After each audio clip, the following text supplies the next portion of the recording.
Eh bien, salut à vous et bienvenue dans ce Challenge Code qui consiste à résoudre un problème précis dans un langage de programmation donné. Et tout ceci, on va le faire ensemble. Moi sur mon ordinateur et vous sur votre ordinateur. Et tout ceci en même temps à la fois. N'est-ce pas génial ça, les gars? Alors, on démarre. Alors les amis, c'est toujours un plaisir de vous retrouver au niveau de ce Challenge Code. J'espère que vous êtes en pleine forme comme moi. Alors, au niveau de cet atelier, cette fois-ci, on va écrire un programme en langage de programmation Java et c'est un jeu que nous allons écrire. Et donc, le système doit prendre un nombre, choisir un nombre au hasard entre 1 et 100 et l'utilisateur qui est le joueur doit deviner ce nombre. D'accord? Et donc, s'il trouve le nombre, on lui affiche un message de félicitations. Par contre, si le nombre qu'il a entré est trop petit, on va également lui préciser ceci. Si c'est trop grand, on va également faire la même chose. Et donc, au niveau de cette vidéo, je vais utiliser l'IDE Eclipse. D'accord, pour pouvoir faire le travail. Et donc les amis, n'oubliez pas de mettre la vidéo sur pause, d'accord, et d'essayer quand même de résoudre également ce challenge de votre côté.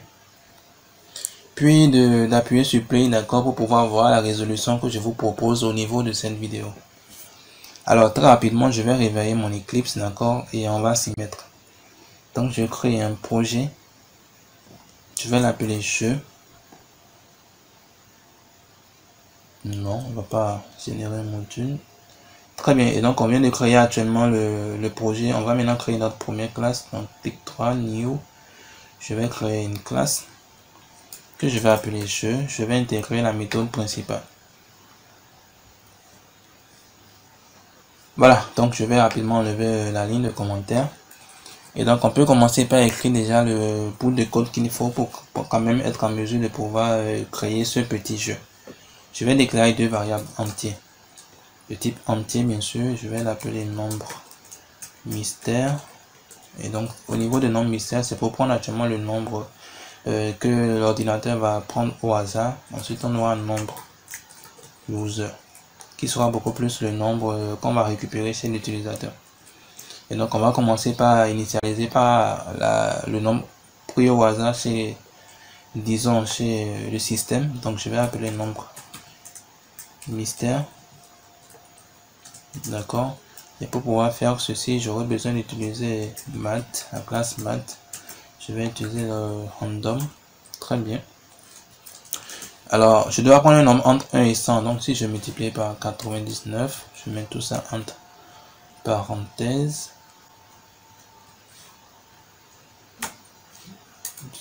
Voilà.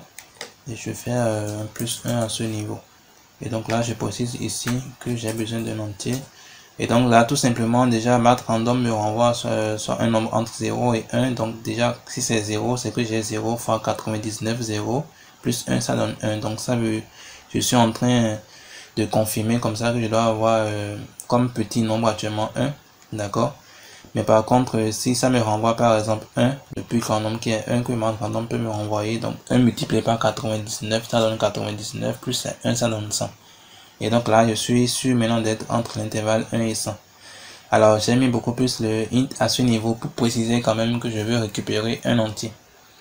Très bien. Et donc là, on vient de prendre dans le nombre mystère actuellement le nombre pris au hasard par le système. Et donc, on peut commencer maintenant par récupérer le choix maintenant ou le nombre actuellement chez le joueur. Et donc, j'ouvre actuellement une boucle d'oreille. Oups, non. Voilà. Je vais ramener. Très bien. Et donc la condition c'est que le nombre mystère doit être tant que le nombre on va exécuter voilà toutes les instructions qu'il y aura au niveau de do while tant que le nombre mystère sera différent du nombre entré par l'utilisateur. Voilà. Et donc tant que ce nombre sera différent du nombre entré par l'utilisateur, on va exécuter tout le code qu'on va avoir à ce niveau. Et donc je vais commencer par afficher un message. Donc je fais appel à un sysout. Et là je mets deviner le nombre. J'ouvre les crochets, je mets 1 100, d'accord, je ferme actuellement ces crochets. Très bien. Et donc là je lui affiche ce message, devinez le nombre pratiquement entre 1 et 100. Et il me faut maintenant récupérer le nom maintenant au niveau du nombre user. Et donc je vais déclarer rapidement scanner de ce côté. Serzi pour mon objet. Donc l'objet de la classe scanner que je vais utiliser s'appelle Serzi. Alors là je passe système.in, voilà. Très bien. Et donc là je peux déjà insérer, voilà, ma classe. Et donc là je peux maintenant affecter un nom user.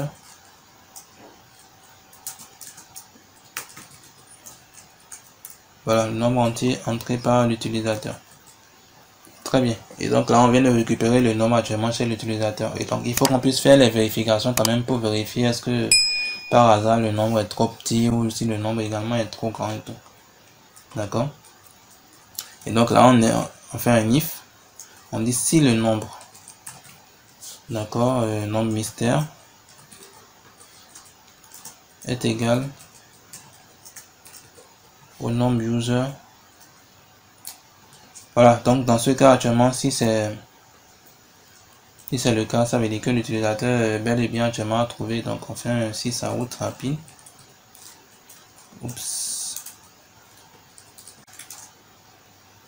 Voilà, et là on lui affiche félicitations. Félicitations, voilà, vous avez trouvé le nombre mystère, tout simplement. Voilà. Donc on peut fermer déjà notre welcome pour pouvoir voir tout ce qui se passe ici. Je vais rapidement ramener ceci un peu. Très bien.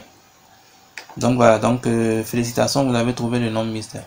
Et donc là, c'est dans le cas où le nombre mystère actuellement est égal à un nombre user. D'accord. Et donc on continue avec les vérifications. Donc else if, sinon si le nombre mystère actuellement, donc nombre mystère, disons, est pratiquement inférieur au nombre user. Donc si le nombre que la personne a entré est supérieur au nombre mystère. Voilà, et donc dans ce cas, on va rapidement copier déjà notre 6 out. Donc système.out.println, on va lui afficher que le nombre qu'il a entré est trop grand. Voilà, donc on dit votre nombre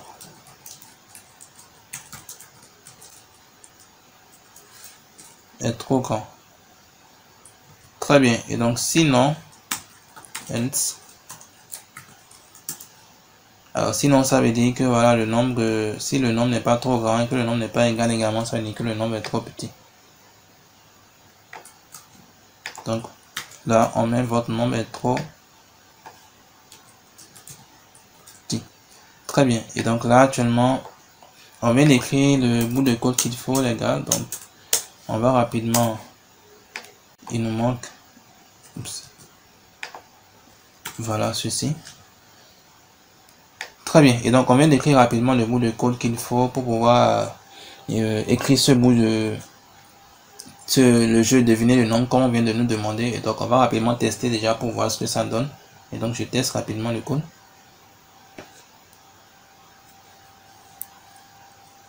Très bien, et donc j'ai beaucoup plus au niveau de ma console, d'accord. Deviner le nombre 1 100. Donc je prends par exemple 25. Ça me dit votre nombre est trop petit. Donc je dis ok, pas de problème, je prends 50. Ça me dit votre nombre est trop grand.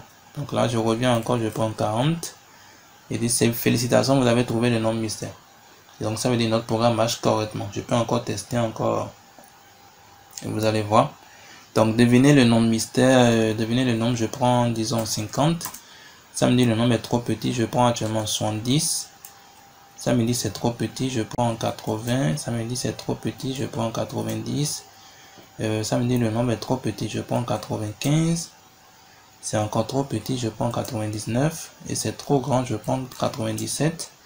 C'est trop petit, je prends 98. Et ça me dit voilà, félicitations, vous avez trouvé le nombre mystère. Et donc les gars, on vient rapidement de relever ce challenge. J'espère également que de votre côté, vous avez pu relever également ce challenge.